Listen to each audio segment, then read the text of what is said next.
What's going on, guys? It's Jimmy here. Welcome to our daily show where we discuss everything going on here in our country that you need to know about here on a daily basis. We got some major stuff here right now going on here. We'll get into a lot of different things here. And also, I have a trivia question here for you guys in this video where you could win cash directly from us. So make sure to watch this video all the way through. And if you guess the answer correctly, you could win money directly from me. Yeah, so I'll give you that video, or I'll give you that question here in this video. And also thanks so much for liking and sharing these videos. Okay, let's jump right in here. I'll give you the details of several different things here.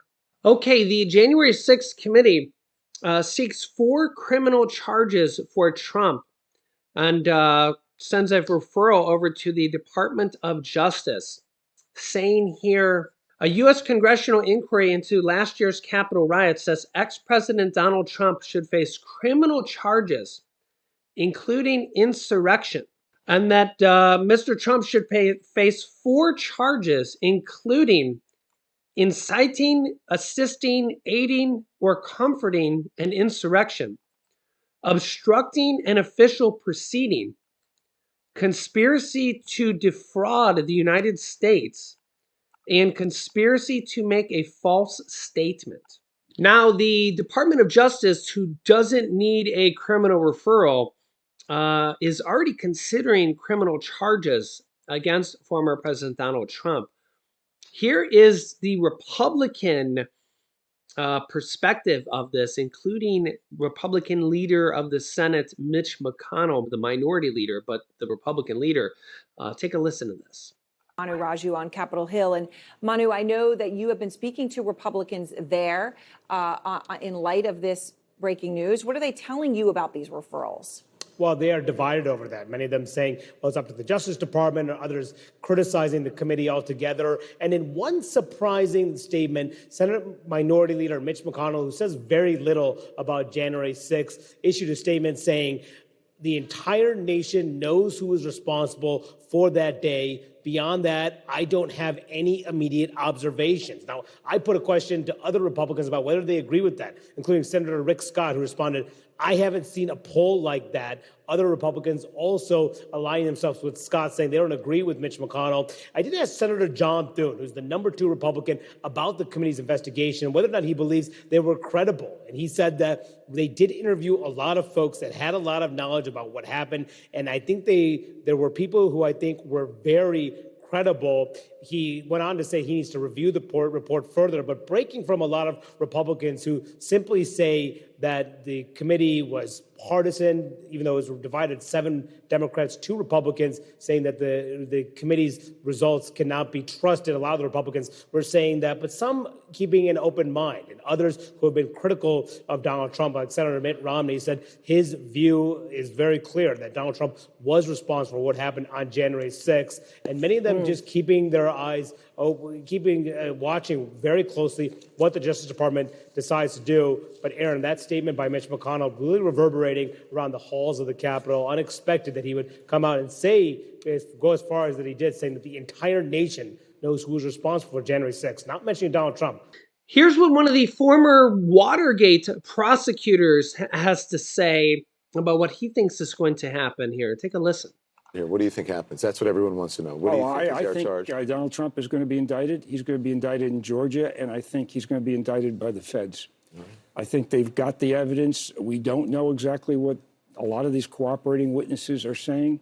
And I think that you've got someone like Mark Meadows, who's probably the weak link. And if you're looking for the one witness, the most likely to turn, I would vote him the most likely to turn.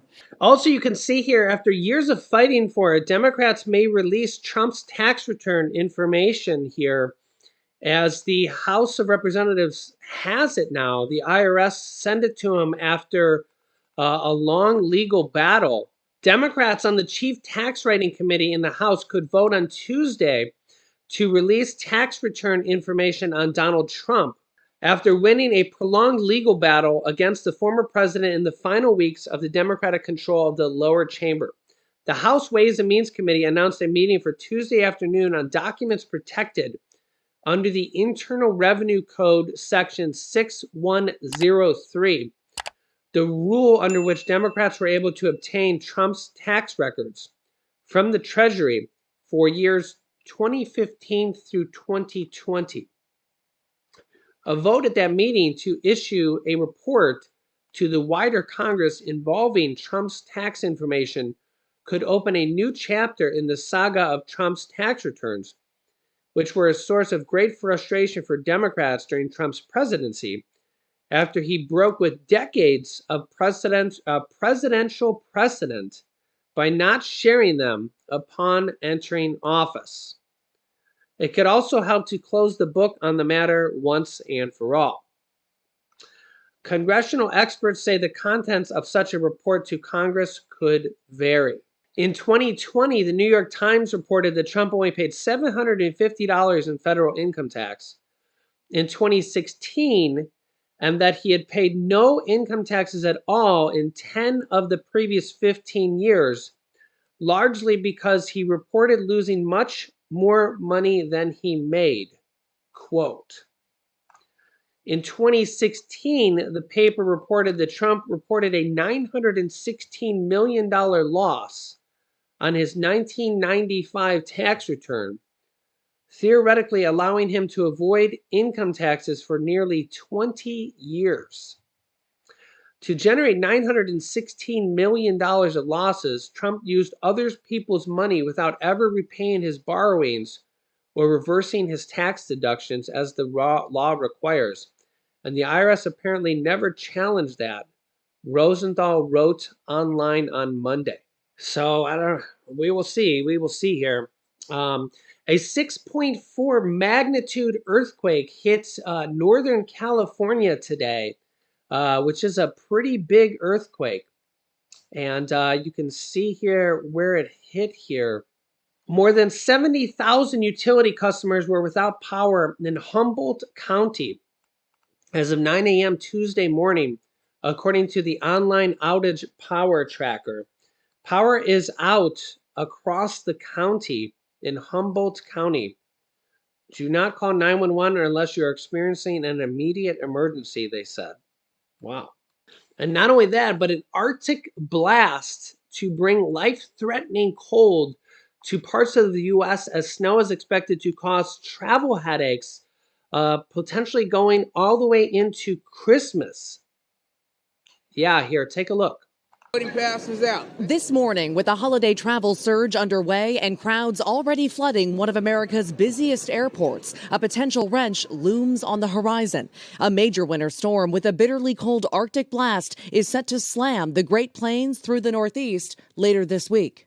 Both United and American Airlines already waiving rebooking fees for those flying through Midwest airports, and United also letting passengers postpone their trip and dodge the storm. During this travel surge, 2 unrelated incidents of flight turbulence, prompting concern.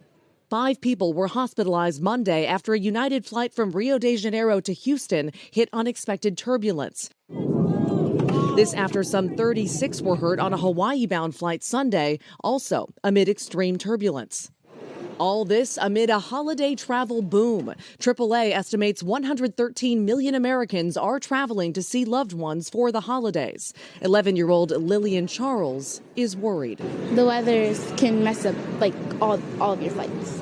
Weather can ruin it. Yeah. And with nearly 102 million Americans hitting the roads this week, warnings are mounting.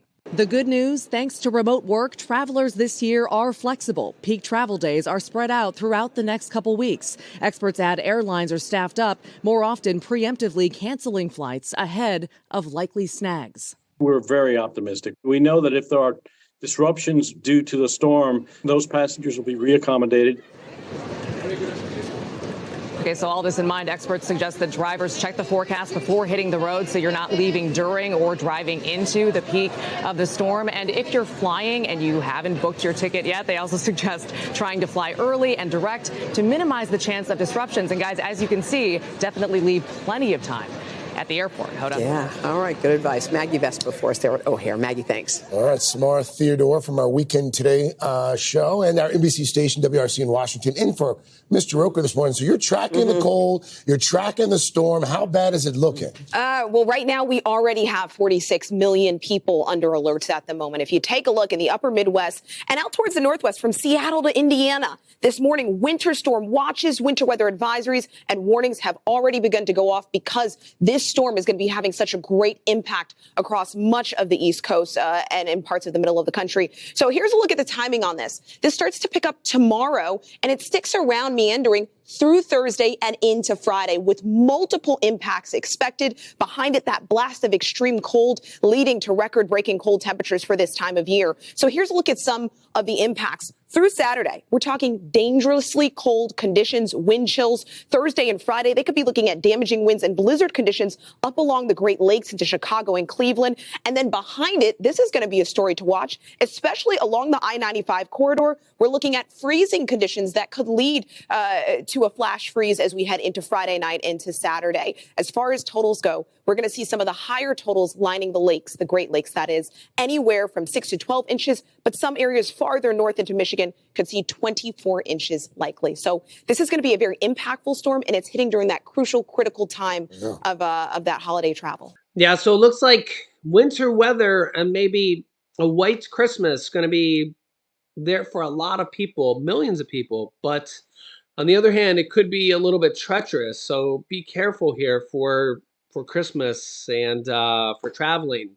Let me know down below in the comments and let our extended family know. If you're traveling here, please be safe. Let me know if you're traveling here for Christmas.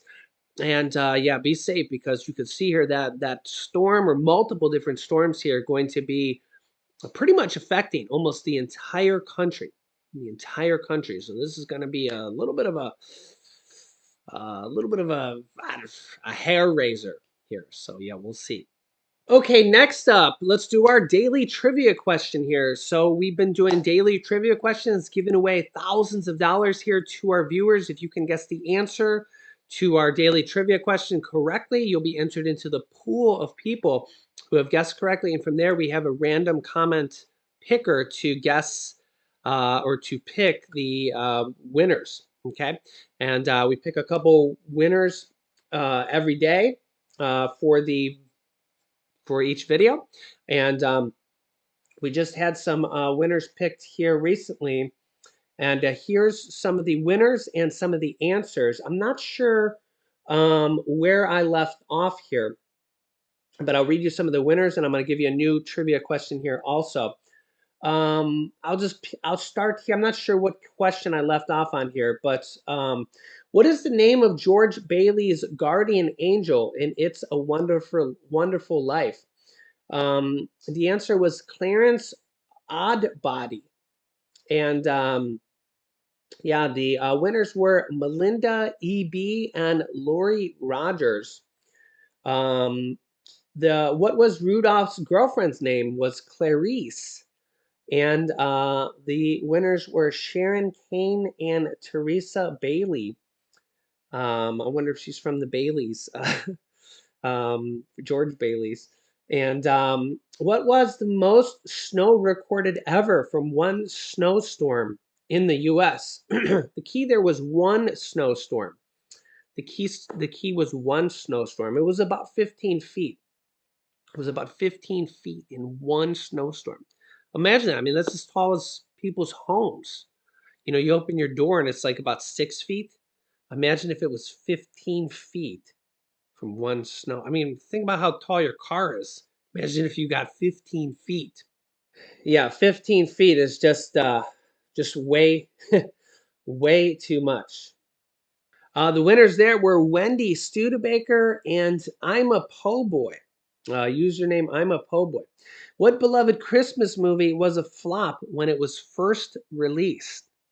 One of my favorites, It's a Wonderful Life. It's a Wonderful Life. Winners here, Barbara Illes and Christopher Whittington.